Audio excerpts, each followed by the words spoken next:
song, ringing like a fire alarm. Welcome back to Reality Asserts Itself on the Real News Network, and we're continuing our discussion with singer-songwriter, virtuoso guitarist Bruce Cockburn. Thanks for joining us again. Thank you. And you really are a virtuoso guitarist. We've been talking all about politics and the words and all this, but I just need to say, when I listened again to Rocket Launcher, Here comes the helicopter. Second time today. Everybody scatters and hopes it goes away. How many kids they murdered, only God can say. If I had a rocket launcher, if I had a rocket launcher, if I had a rocket launcher, I'd make somebody pay. I was really kind of blown away with just how beautiful the music is, never mind all the politics of the words. You know, that's the whole point. So you're going to make the music Well, it's interesting. the art that makes the words work. You don't. It doesn't always have to be beautiful, but it always has to have its own weight. Yeah. You know, and to offer something. Otherwise, you might as well just put out a page with words on it. Talk about Planet of the Clowns, 1981. Stare into the moonlight. Silver fingers press my eyes, probing in my heart longing.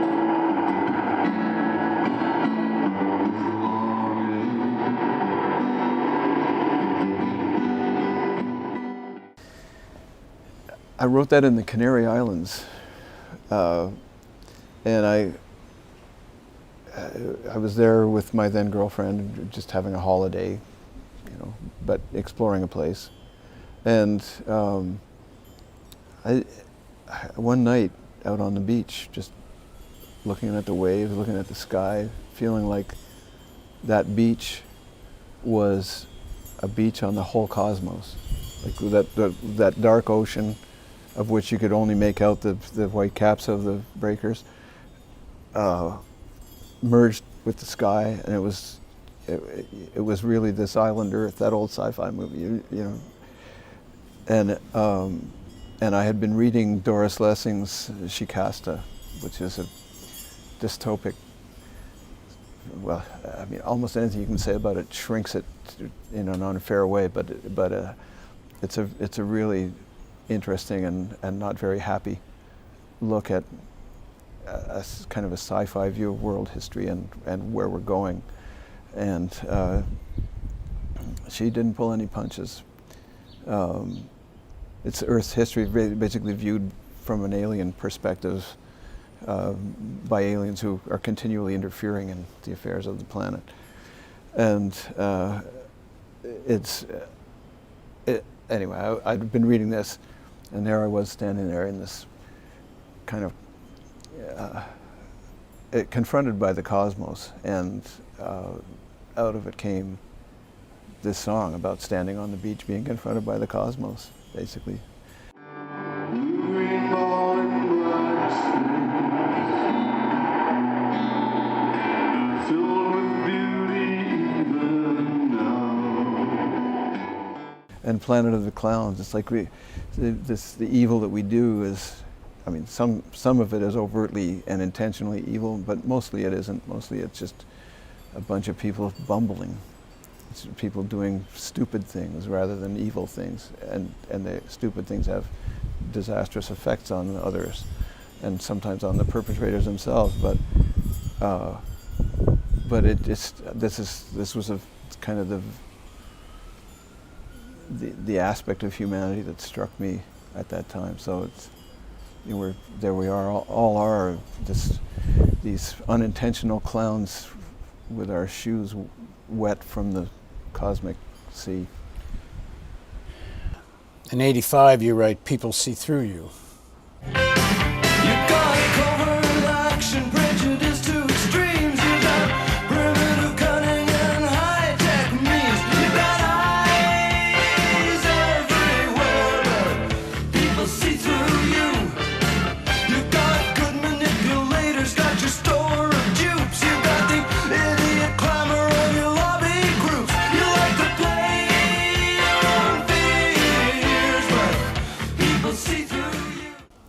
Some saw Reagan as a clown, but he's also, under his watch at the very least, a lot of the atrocities that you witnessed in Latin America. He was a kind of sinister clown, but still deified in this country. Although, Rosario Murillo, Daniel Ortega's wife, who was at the time that we had this conversation, the head of the Artists Union of Nicaragua, this is back in the 80s, said that they had been to the White House. They had actually been to see the Reagans, and she said they were received with great grace and hospitality, and that they had a really good time at the White House. So, you have to take all of the pronouncements about everybody with a grain of salt. But Reagan, he was called the great communicator. What he was a great deliverer of scripts, and he was good at that. Can't take that away from him. He had a style that I kind of wish we had now, because at least was gracious, and no matter what drivel he was speaking. But in that era, Canada's refugee laws changed as a result of this same thing, that there were many people coming.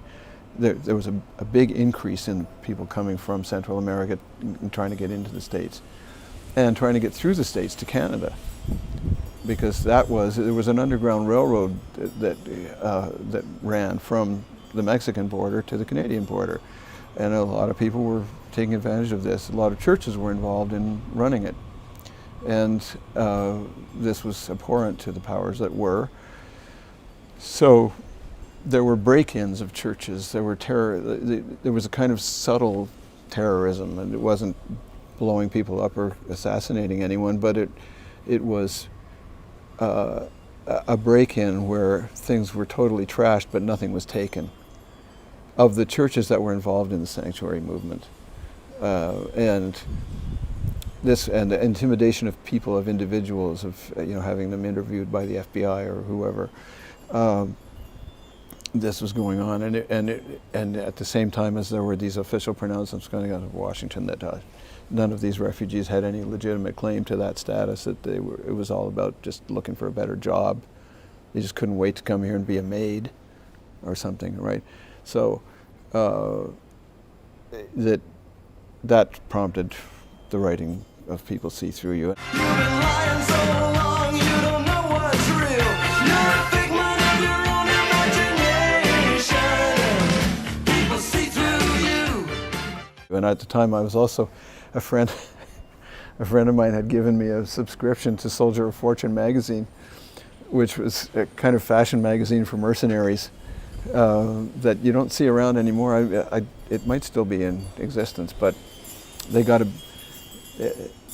always had somebody in a very cool-looking uniform with cool-looking weapons on the cover, and you in the back you'd find want ads for, anything, anytime, anywhere, any job done, by some ex-military person that was looking for work along the lines he'd been trained for, and the magazine got sued because one of the buyers of these ads got hired by somebody who wanted someone murdered, and they got caught before the crime was committed, I think. Anyway, there was a major lawsuit because of these want ads, so they stopped doing those want ads. But at the time, I used to buy the magazine because I was interested in both the military stuff that they talked about, and in the fact that at the same time as Reagan was saying there was no war in Central America, you could read articles in Soldier of Fortune by veterans coming back from Central America telling you all about the exploits that they'd performed, and the kinds of stuff they'd run into. So it was interesting to read from many points of view for me. But so here were these, the death fetish mercenaries that are referred to in the song come from Soldier of Fortune magazine. But I remember them advertising a T-shirt that had a picture of a guy in I think a U.S. Marine uniform, but something like that. And at his feet are kneeling peasantry from different cultures. A guy in a sombrero, a woman that looks like she might be Polynesian or whatever, And it says, I think it was the U.S. Marines, and forgive me, Marines. As an institution, I have respect for you, but this T-shirt, I'm pretty sure, said, U.S. Marines stabilizing the third world through conquest. I mean, how much more blatant and how much funnier can you get in the dark, very dark way? And you know, I can picture that ad. But so this was the Death Fetish Mercenaries, but it was the song was all about the intimidation of, or the attempted intimidation of, people who were trying to help their fellow human beings by people who had no interest in the welfare of any human beings other than their immediate family, presumably, or whoever they saw as their peers. You got death fetish mercenaries. You hold the tickets to the cemeteries. The song Where the Death Squad Lives is part of this? Yeah, it's from the same time period. And in that case, I had been down. I have friends who were both Presbyterian ministers, a couple, and they had been living in Honduras for an extended period, doing agricultural work, mainly with people in the backcountry who were traditionally because they were forced to live on land that couldn't produce enough food for them to feed themselves. They were a source of cheap labor for plantations at harvest time, and that relationship was the product of a system which was being maintained by force. Working the land in an age of terror. You come to see the moon as the bad news bearer down where the death squad lives. So if any time those people tried to live on better land, they were forced off. In some cases, they were murdered. In other cases, they were just scared off. And the land, all the good land was owned by either plantations or by big cattle ranchers or whatever who didn't even live on the land. But You write so, Stolen Land around this time? No, that came later. That was in response to something to Haida Gwaii, what was happening on the northwest coast of British Columbia. From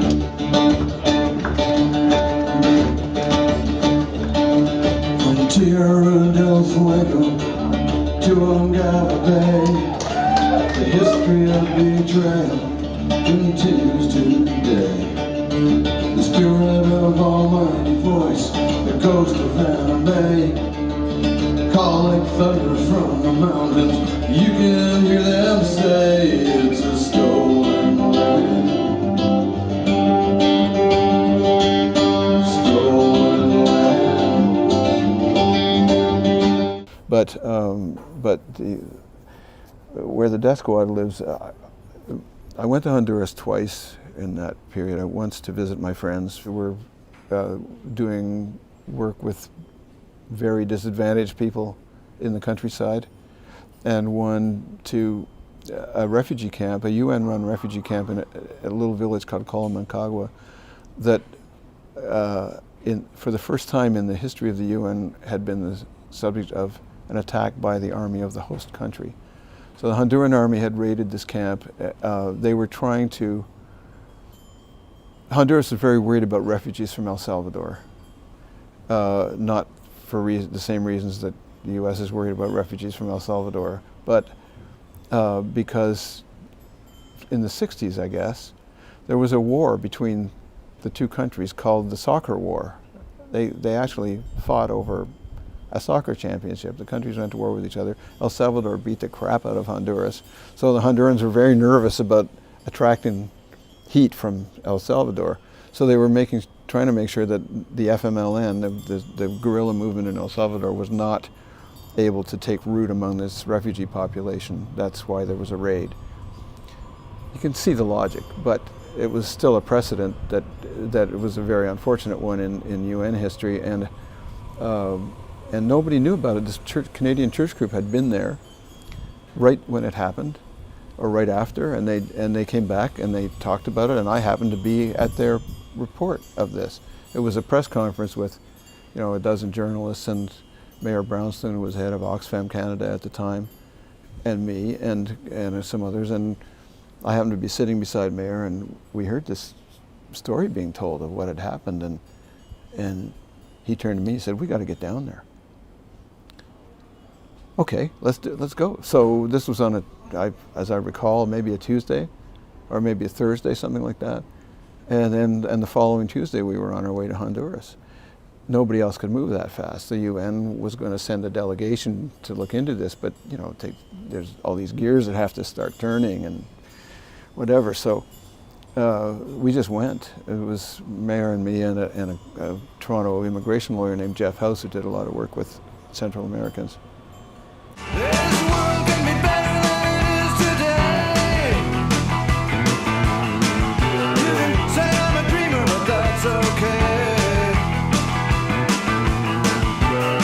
Without the could be and the might have been, all you got left is your fragile skin, and that ain't worth much down where the death squad lives.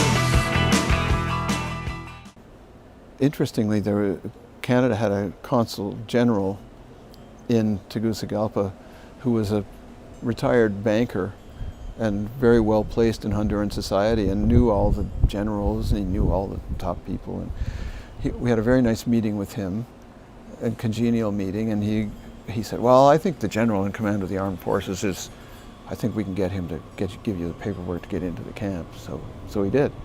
There's some convolutions involved, but we ended up in this little place almost on the Salvadoran border, where sure enough they'd gone in, they had killed 2 people. They shot an old guy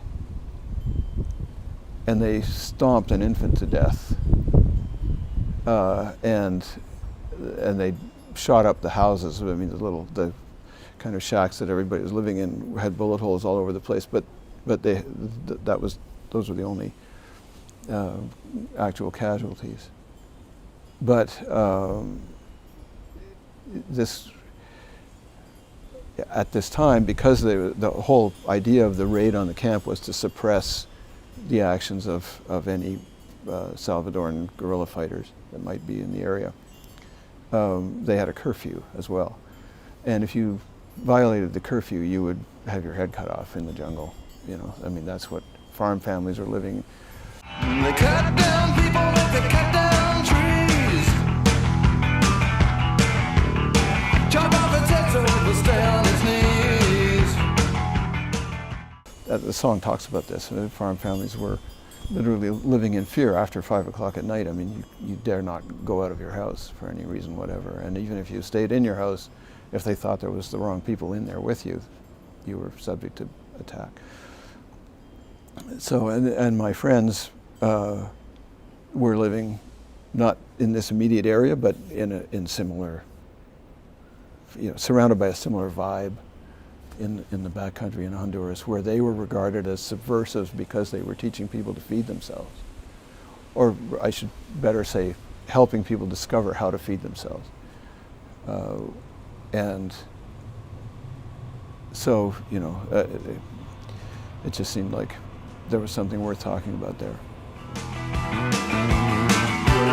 When the feeling comes through, it comes through strong. If you think there's no difference between right and wrong, just go down where the death squad lives.